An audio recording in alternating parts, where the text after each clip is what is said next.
छोटा मंदिर समझ रहे हैं क्या?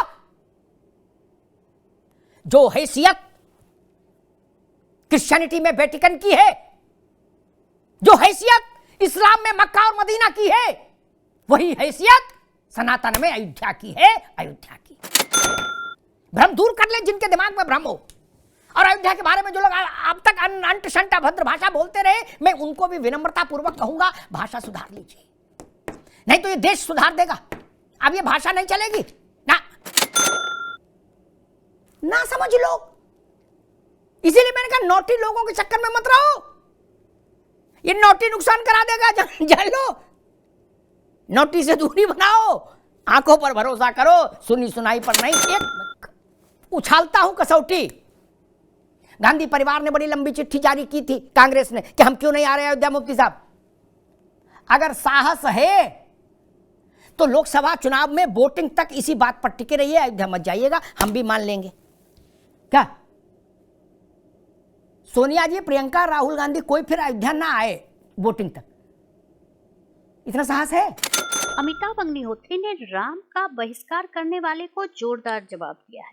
उन्होंने कांग्रेस आला कमान से कहा कि वो अपनी बातों पे कायम रहे और इलेक्शन में वोटिंग ना होने तक अयोध्या में ना आए। आइए सुनते हैं अमिताभ अग्निहोत्री का जोरदार डिबेट, जिसमें राम मंदिर के विरोधियों की लगाई जमकर रामलला के दर्शन के बिना चुनाव में मोक्ष नहीं मिलेगा, लिख लो। बात कड़वी लगे तो और अच्छी लगे तो, जाना तो होगा। वो भारत के मन का मंदिर है, वह भारत का आत्म तत्व है। अयोध्या भारत का स्व है, श्वास, सेल्फनेस, आत्म तत्व। आप उसको छोटा मंदिर समझ रहे हैं क्या? जो हैसियत क्रिश्चियनिटी में वेटिकन की है, जो हैसियत इस्लाम में मक्का और मदीना की है, वही हैसियत सनातन में अयोध्या की है। अयोध्या की भ्रम दूर कर ले जिनके दिमाग में भ्रम हो। और अयोध्या के बारे में जो लोग अब तक अंट शंट अभद्र भाषा बोलते रहे, मैं उनको भी विनम्रता पूर्वक कहूंगा, भाषा सुधार लीजिए, नहीं तो ये देश सुधार देगा। अब ये भाषा नहीं चलेगी ना। राजनीति में एक नोटी बॉय है, उनसे भी कहूंगा ज्यादा नोटी मत बनिए। वक्त बदल गया है मेरे दोस्त। आपकी ट्रेनिंग तो बाला साहब के दरबार में हुई थी, आप नोटी कब से हो गए? बाला साहब गुजरे, आप नोटी हो गए, अल्ले बल्ले बोले जा रहे हो। आपको पता ही नहीं, देश बदल गया, ना समझ लोग। इसीलिए मैंने कहा नोटी लोगों के चक्कर में मत रहो, ये नोटी नुकसान करा देगा। जान लो, नोटी से दूरी बनाओ, आंखों पर भरोसा करो, सुनी सुनाई पर नहीं। और जो बात अभी बीच में मैंने कही, कांग्रेस को अच्छा नहीं लग रहा है, सपा को अच्छा नहीं लग रहा है, या बसपा नाराज है, क्या मैं इस कारण से उत्तर प्रदेश की सरकार की आलोचना करने लगूंगा? नहीं, मुझे योगी का शासन अच्छा लग रहा है, कोई दंगा नहीं हो रहा मेरे प्रदेश में। क्या आपके पेट में दर्द है इससे? आप मुजफ्फरनगर पार्ट 2 चाहते हैं? मुफ्ती साहब, मैं गया था कवर करने दंगा, 6 महीने तक पश्चिम जला था, मैं गया था। मैंने मौलाना नजीर से भी बात की थी, जो मलाई चाप रहे थे मुलायम सिंह जी की कृपा से, जिनको 22 सिक्योरिटी दे दी थी, 22+। जो दंगे के अभियुक्त थे वो 22+ सिक्योरिटी ले आए, छाती मूंग दल रहे थे कलेक्टर और कप्तान की। मुन्ना खान साहब उन लोगों की तरफदारी करना चाहते हैं, करे, इनको भारत रत्न दे दो, ये चाहते हो क्या? ये नहीं चलेगा। मलियाना नहीं हो रहा इसलिए आपको तकलीफ है, भिवंडी पार्ट 2 नहीं हो रहा इसलिए तकलीफ है, भागलपुर पार्ट 2 नहीं हो रहा इसलिए आपके पेट में दर्द हो रहा है क्या? तो पेट दर्द की दवा खाओ यार, देश को आग में झोंक देंगे क्या? कुछ लोगों को मंदिर की भव्यता से, दिव्यता से रावत साहब तकलीफ हो रही है। वो बोल तो कुछ और रहे हैं, लेकिन उनकी आंखें बता रही कि उनके पेट में तकलीफ दूसरी है। क्या? क्यों भाई, आपको क्यों तकलीफ है? कह रहे भाई साहब बताइए, 14 दरवाजे सोने के बना दिए, स्कूल नहीं बन सकता था, फलाना नहीं बन सकता था। अरे चाचा, आपने पैसा दिया, रसीद दिखाइए। रसीद दिखाइए, आपने पैसा दिया तो रसीद दिखाइए देश को। आप सबका हिसाब मांग रहे हो मुफ्ती साहब, जो लोग, उनको अपना रसीद नहीं दिखानी चाहिए। एक दूसरी बात मैं कहता हूं, ये अयोध्या का मंदिर रावत साहब ना दिल्ली सरकार के खजाने से बन रहा, केंद्र के, ना उत्तर प्रदेश के पैसे से बन रहा, ना अयोध्या नगर पालिका के पैसे से बन रहा, क्या, ना ग्राम प्रधान के फंड से बन रहा।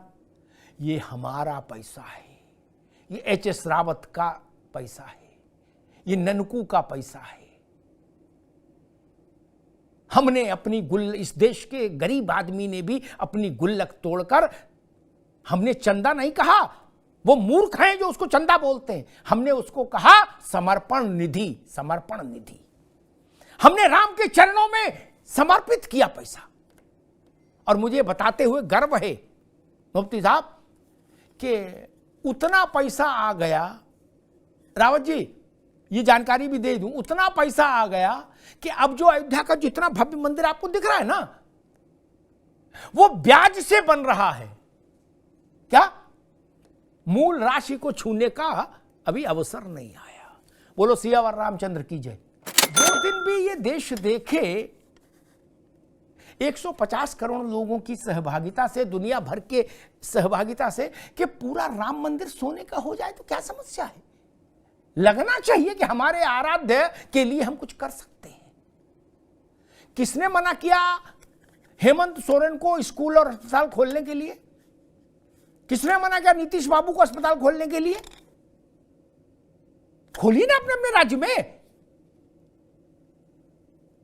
हमको मालूम है जन्नत की हकीकत क्या है मुफ्ती साहब, दिल को बहलाने के लिए गालिबी ख्याल अच्छा है, करना धरना कुछ नहीं, गाल बजाना इधर का उधर, इधर का उधर। 90 दिन के भीतर चुनाव है।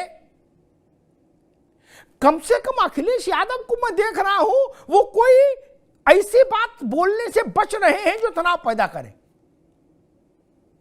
उतनी समझदारी तो है।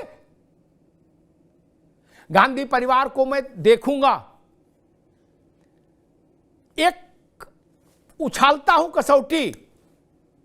गांधी परिवार ने बड़ी लंबी चिट्ठी जारी की थी कांग्रेस ने कि हम क्यों नहीं आ रहे अयोध्या। मुफ्ती साहब अगर साहस है तो लोकसभा चुनाव में वोटिंग तक इसी बात पर टिके रहिए, अयोध्या मत जाइएगा, हम भी मान लेंगे।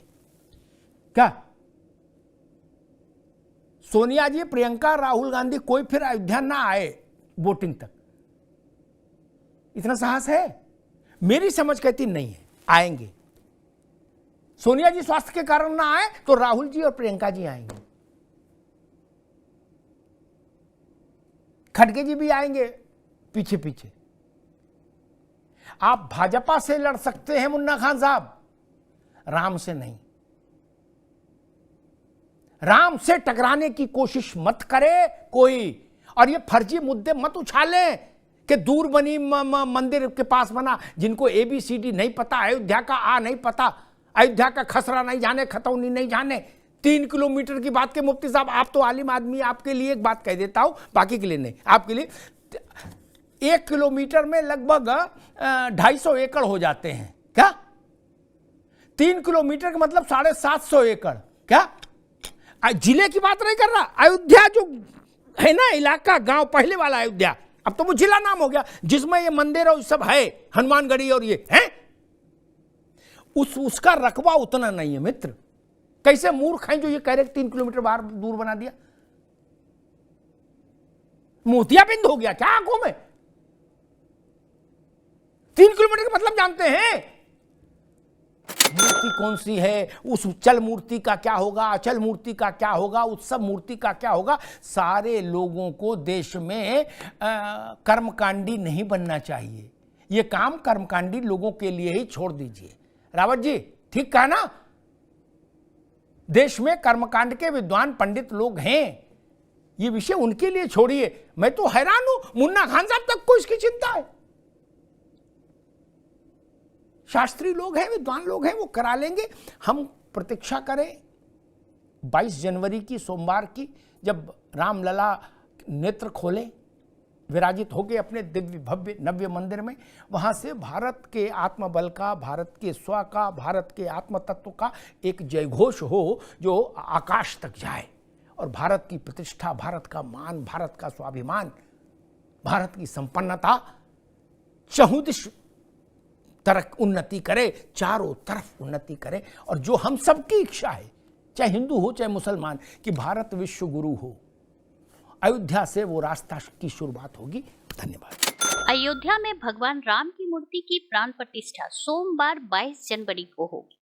फिलहाल इसे गर्भगृह में स्थापित किया गया है, जहां से इनकी तस्वीरें वायरल हो रही हैं। 51 इंच ऊंची और 200 किलोग्राम मूर्ति की वायरल तस्वीर में राम की मूर्ति से जुड़े कुछ रहस्य सामने आए हैं। इनके बारे में जानकर आप भी श्रद्धा से भर उठेंगे। बता दें कि गर्भगृह में स्थित मूर्ति की आंखों पर पट्टी बंधी है, जो 22 जनवरी को प्राण प्रतिष्ठा के बाद हटाई जाएगी। रामलला की मूर्ति के किनारों पर भगवान विष्णु के 10 अवतार देखने को मिल रहे हैं। यह 10 अवतार में मत्स्य, कुंभ, वराह, नरसिंह, वामन, परशुराम, राम, कृष्ण, बुद्ध और कल्कि हैं।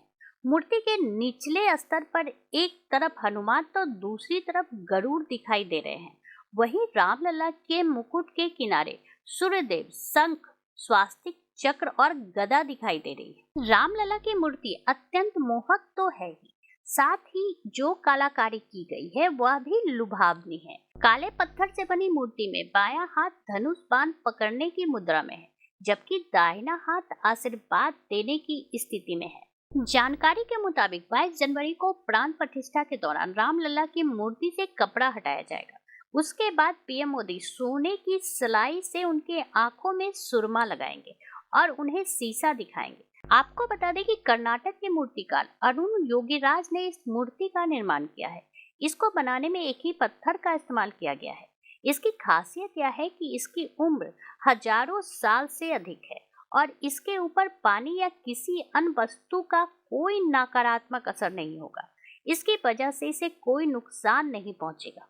इस डिबेट को लेकर आपकी क्या राय है, हमें जरूर बताएं। हमारे साथ जुड़े रहने के लिए चैनल को लाइक एंड सब्सक्राइब करना ना भूलें।